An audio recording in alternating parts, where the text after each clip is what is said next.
to my party, we're just getting started. A life is a dream or a nightmare scarring. Hand me a drink cause I think I'm going all in. Get me a shrink who can catch me when I'm falling. Cover up my scars, flip the handlebars, crashing in my car, wake up in a bar. I'll be a superstar, just on my avatar. This world is so bizarre, empty out the reservoir.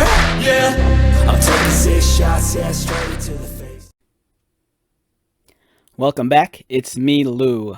I'm here for another action figure review. Today is going to be a special video as we highlight the Dragon Ball character Broly. Alright, so I have 3 different versions of Broly in front of me. In the middle is Super Saiyan Broly, produced by Irwin Toys way back in the year 2000. Even earlier than that, if you include the original Japanese Bandai action figure. On our left, we have the Limit Breaker series, Super Saiyan Broly, the Dragon Ball Z version. And then over here on the right, we have the Limit Breaker series, Super Saiyan Broly, Super version. Both of these figures here are produced by Bandai Namco. And, you know, these you could find these at, like, standard retail, like at Target, but I purchased these online through Amazon. Alright, so let's talk Broly. Alright, so first off, we're going to start with this. This Broly action figure I purchased maybe a month ago at one of the local collectible toy stores near my house. This action figure is over 23 years old.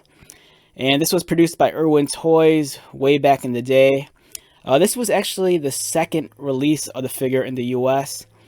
The first one had a different head sculpt, and the first one was taken from the original Bandai Super Battle Collection, which was produced in Japan. The Irwin version had a resculpted head where the hair wasn't as sharp and as pointy.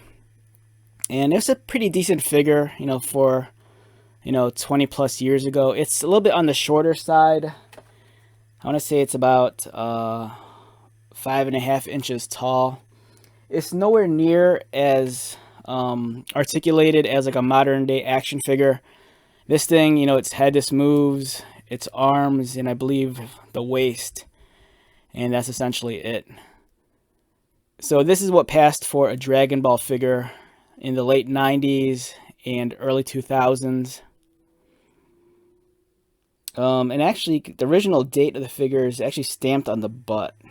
And I think it says 1999. So, yeah, you're looking at something that's over 23 years old. Alright, so let's talk Limit Breaker series. So these figures here, we'll begin with this one right here. The Limit Breaker series is produced by Bandai Namco. And like I mentioned, you can find this generally at standard retail, like at Target. For whatever reason, some of the Targets in my area, they don't get as much Dragon Ball merchandise as some other Targets. For example, there's a Target like a minute away from my house. They get like barely any Dragon Ball merchandise. And then there's a Target maybe like 20 minutes away, and they get everything from the statues, the apparel, to the action figures. So it's kind of weird. I don't really get that. But this is something I've seen before at retail. This is almost a 13-inch tall action figure.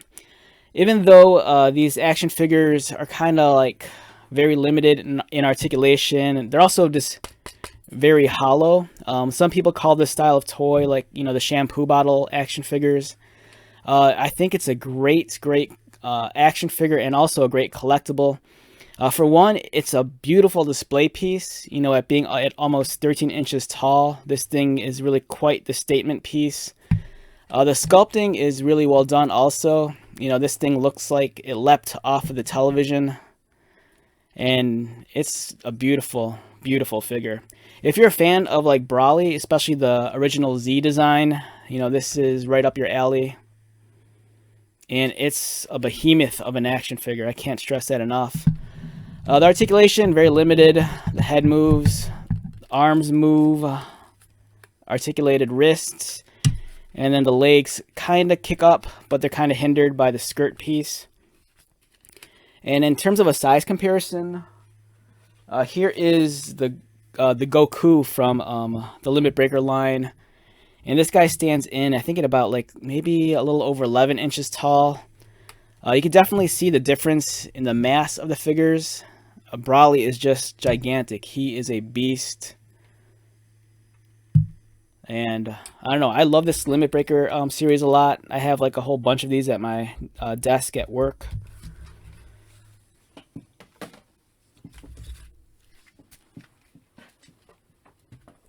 Alright, so up next, and lastly, we have Broly. Now this is Broly as he's seen in Dragon Ball Super. As you can see, different design altogether. He still retains, you know, the huge, swolled up musculature. But he's wearing different garb. And again, this is a beast of an action figure. It's just gigantic. Same amount of articulation, you know, the head, arms, wrists, and legs. Again, beautiful sculpting. He has some battle scars across his body and arms. Also on his face. Different color scheme as well. And you'll notice one of the noticeable differences is that he's missing the necklace. Unlike the Dragon Ball Z version of Broly. And let's pull out that other version too real quick. So we can do a little side-by-side comparison. Yeah, so you can see the differences. Different flesh tones, different hairstyles, different gear. But both wonderful action figures. You know, I really dig this, the large size. They're awesome. So if you're a fan of Broly, and who isn't, you know, he's one of the very memorable villains from the Dragon Ball franchise. You know, I think this is worth hunting down. Beware though, sometimes the prices on some of these Limit Breaker series, depending on the character, could go for a pretty penny. So just, you know, shop around, see if you can get them for a good deal. And I think you won't be disappointed. Broly is a very popular character in Dragon Ball lore, and it's nice that, you know, they're continuing on the tradition of having these beefed up supervillains. Alright, so with that being said, let's wrap this one up. Once again, my name is Lou. If you're new to my channel, welcome. If you are a returning viewer or subscriber, thank you so much for your continued support. I greatly appreciate it. So until the next video, be safe, take care of yourself, buy lots of toys, and most importantly, be happy. And I'll see you at the next one. Alright, later.